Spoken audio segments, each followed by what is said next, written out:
Monsieur Wave. Yo, apply. Yo, luta do de. Luta mënulo jël moto nga andil ma xaalis. Hello? Bësal mu fay. What? Bësal mu fine. Oh, yes! Wave acts in Gambia. Deposit and withdraw money, pay bills, and buy mobile credit without fees. Transfer money wherever in the country for only 1% fee. At Wave, Bësal mu fine. Wave, your money is yours.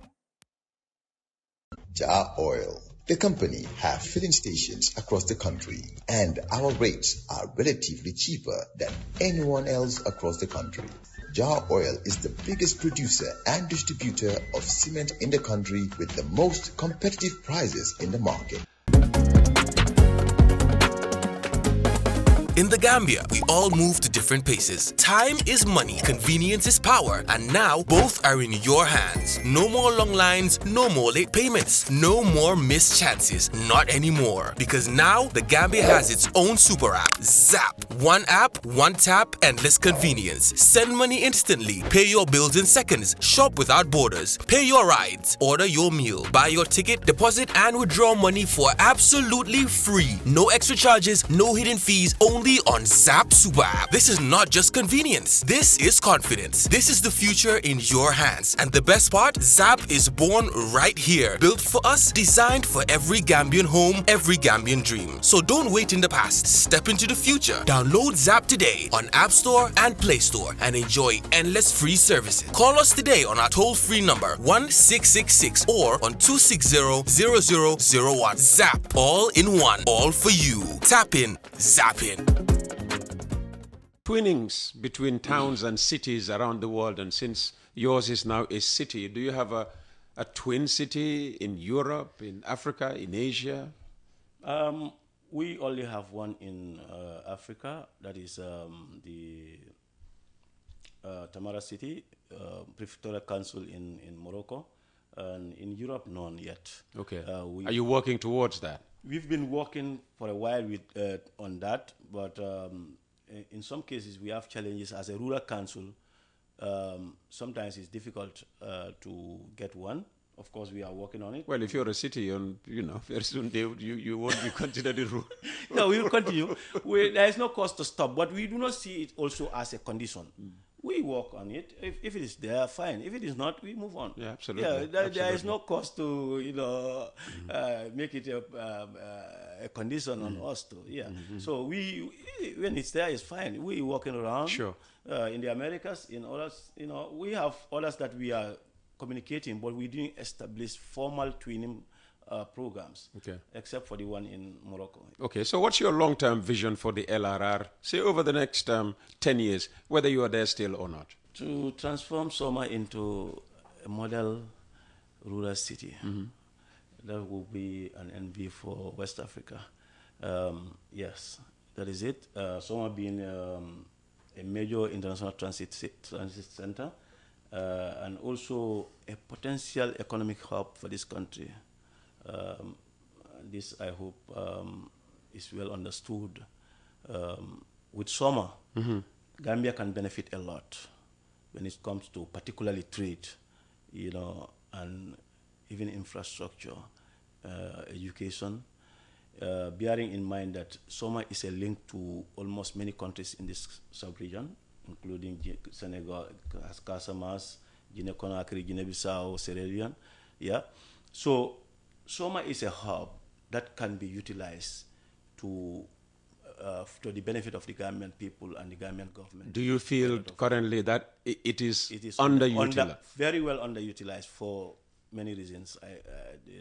So what reasons? Hopefully not political. Political reasons. Political? Yes. I'll be quick to say political reasons, or downplaying the potentials, or not being able to recognize the potentials of what obtains in our rural communities. So it's either negligence or downplaying, or not knowing the potentials, not being able to utilize the potentials.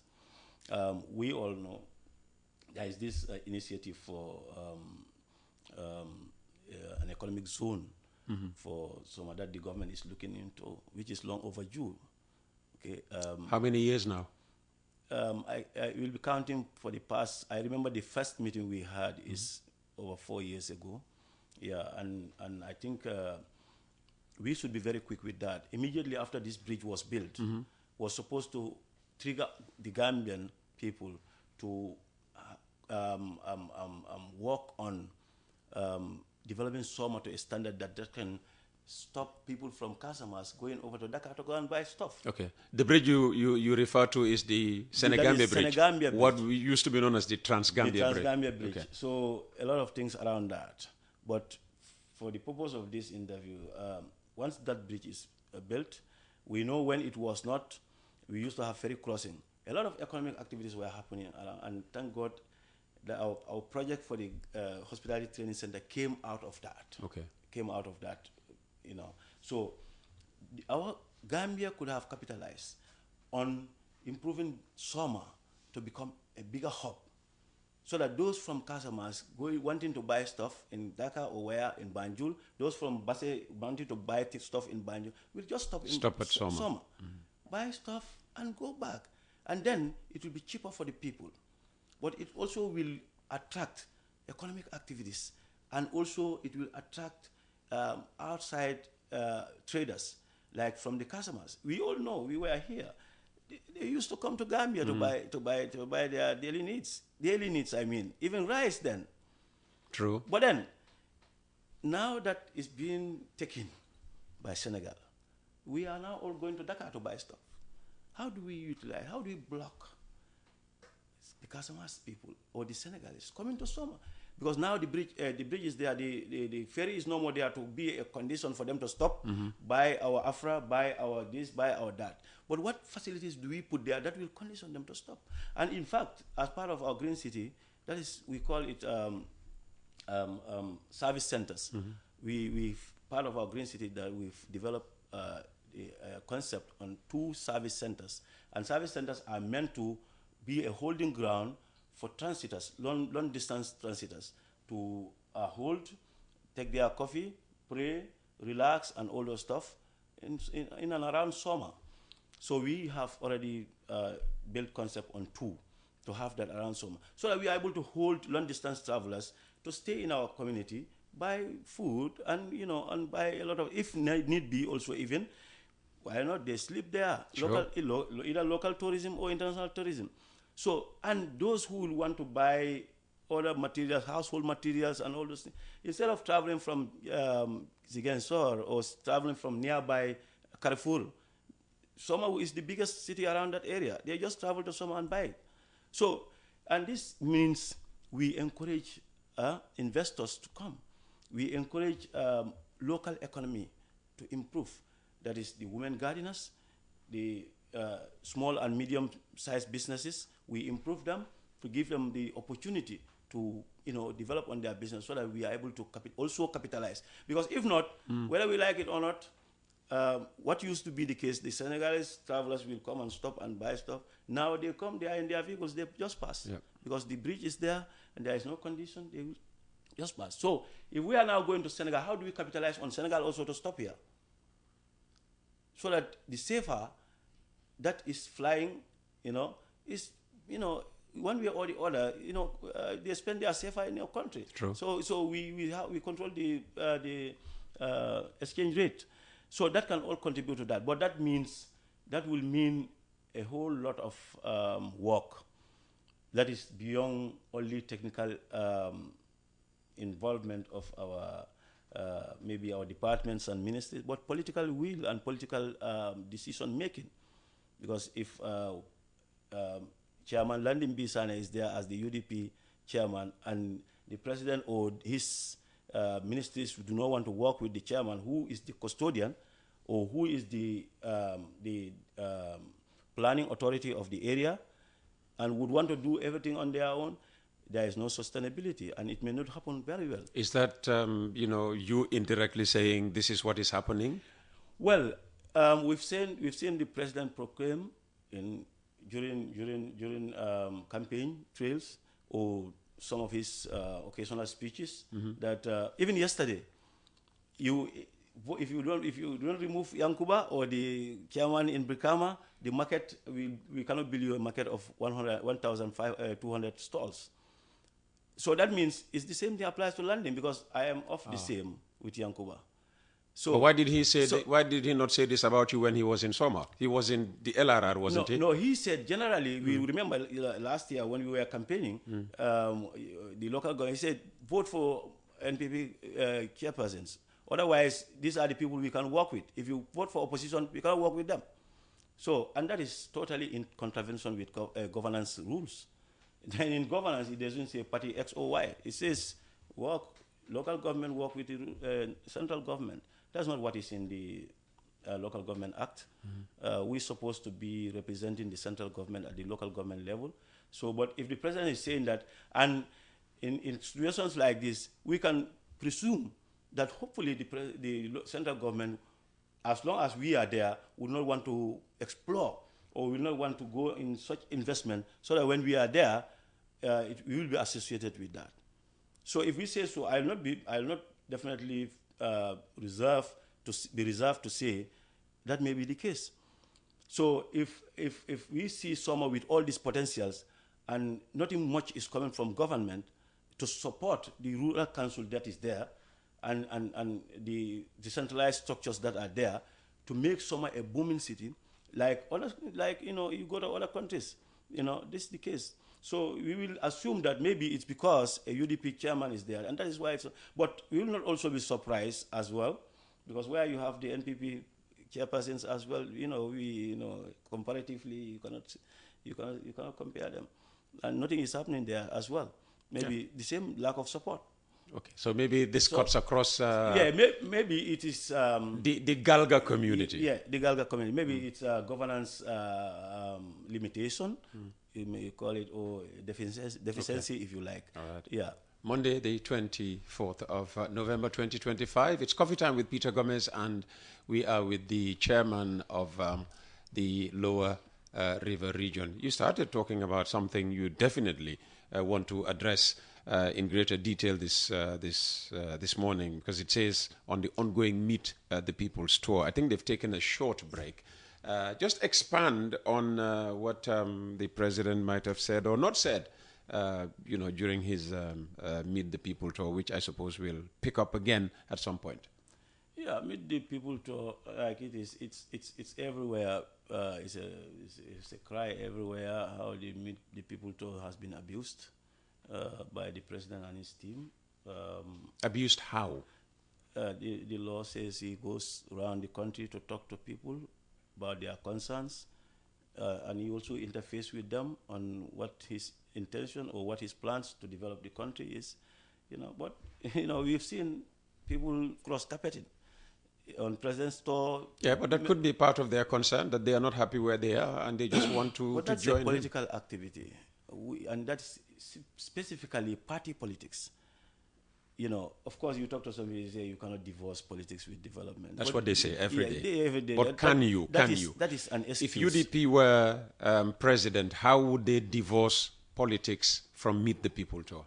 We will be very selective in delegates or in participants that come to even those meetings. That is, we do not go with YI companies alone when we're going on tour, like what is happening right now. They've not been going around with YI companies alone. They've been going with other people. It's not every woman that was on that tour that was a YI company. No, what I'm trying to say. Yes. The delegates on the president's Meet the People. You look at the composition. It's for everybody to see. We all know each other in this country. These are not technocrats. Okay. A good number of them, majority of them are not technocrats. Are only carried along for fanfare. And that's not the purpose of the tour. Where we go, the president is celebrating on the number of people receiving him. Is that actually what the purpose of the meeting is? That's fanfare. We're talking about the president goes on to serious business to listen to people, for people to hear from him.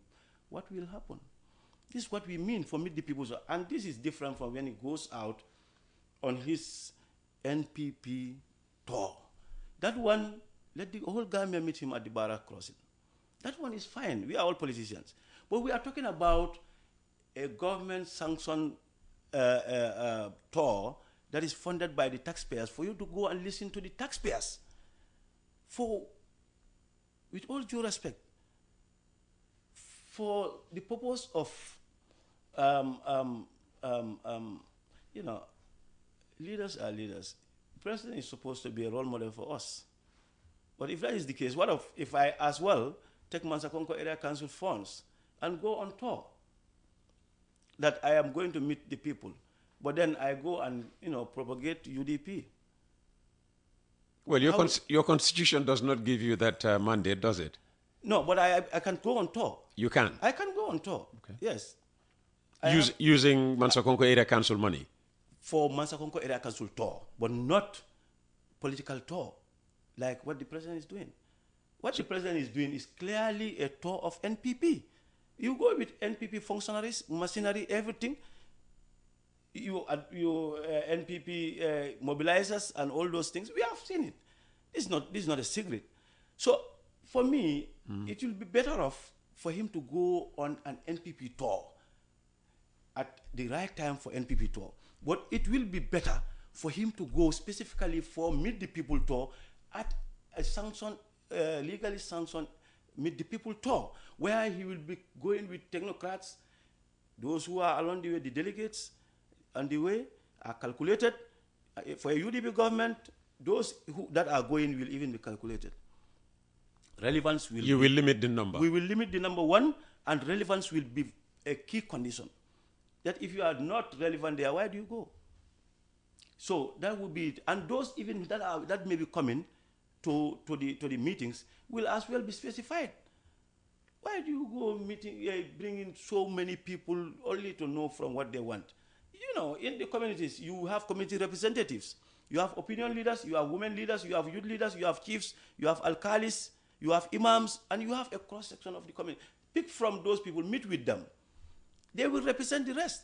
You have National Assembly, you have councillors, you have area council. The rest of the information, you have your field staff for every department and ministry in the area. For every other information that you may require, they will supply that to you.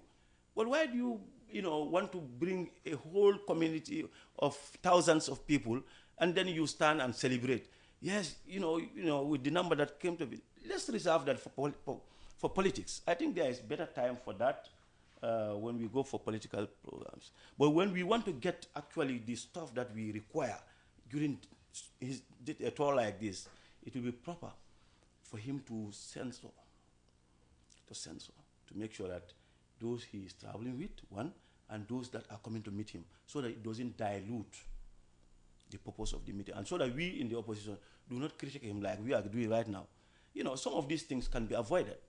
And we do not critique him for convenience. We are critiquing him for the misuse of our funds and for the misuse of the law.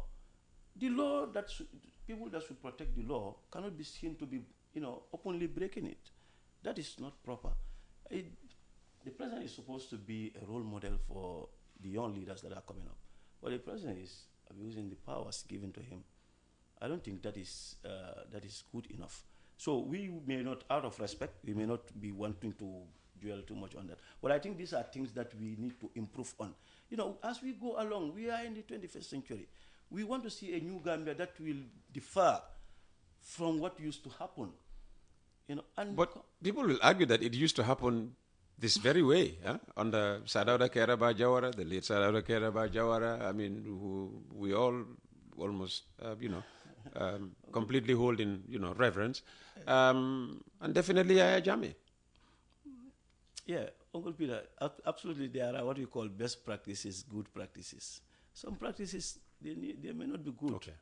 Or even when just because the previous two have done it does not mean that he should continue to do it. Even when they are good in those days, they might not be good for now. True. So we are developing. So we should look at what actually benefit this country, so that we are able to account properly to our people, but also to the generations that are not born, that this is the good reason that we've done this. But not to say, Yaya Jammeh used to do this. In fact, Yaya Jammeh used to do bigger than this, and so I should also do it. No. We said we should transform. We said we should change. We said we should usher in a new Gambia. And not new Gambia just on the paper, on paper. but New Gambia in practice. Yes, and also psych. All right. And I see you highlight the involvement of chiefs, Alkalolu, in what, it's described as a political campaign, but definitely we're talking about Meet the People tour. What about their involvement? Chiefs, I see them in Tankul because I operate at the local level. Yes. What's my big brother, one of my big brother, Abdul Ture, used to say in a catch-22 situation, you either go this way or if you go this way, it might not be good for you. And that is, you turn against what the president says, because we've seen and heard the president openly say, I am going to introduce the chiefs to campaign for me. The ministers did this, did that, the alcalis. That implicate them openly. They are implicated. And whether we know it or not, it caused a lot of conflict at the community level. The president may know it, or it may be an oversight, or he may not know it as well. But once he does that, not everybody in the communities are NPP. Not everybody in the community are UDP. So if you introduce from the very beginning openly that you tell your alcalis to campaign for you, those that should be leading in the communities, you already dividing a line between your alcalis or your local heads and their communities. Because wherein their communities do not belong to your party, they will see the alcali differently. And it may not be all rosy between them. And these are potential conflicts. That's why you go to the local level, or you look at our local structures, there are a lot of, tensions here and there sometimes, because of there are underlying factors that trigger community issues. And some of them are this, that the president is forcing, because this is a matter of force, because his minister also went on to say what he will do to alcalis if they fail to register, or if they fail to do one or two functions that he thinks they should do. But whatever he thinks they should do should be in line with the law, okay? And whatever the president also wants them to do should be in line with the law. And asking the alcalis and the chiefs to go and campaign for the president is not in line with the law, absolutely. So you are, let's say, provoking tensions between your local leaders, chiefs and alcalis, and the communities from the word go. Mm-hmm. So what is your advice to Alkalolu and Sefolu? Let them stay away. Let the alcalis... At the risk of being removed? Yes. In fact, that is improper. You cannot remove an alcali because of party politics. Yeah, but you just said that the minister threatened to do so. He should not. That's why I say it's not. You do or say something that is in line with the law. The minister could not have said that. He could not have said that. It's wrong. You mean he shouldn't have said that? He should not. Okay.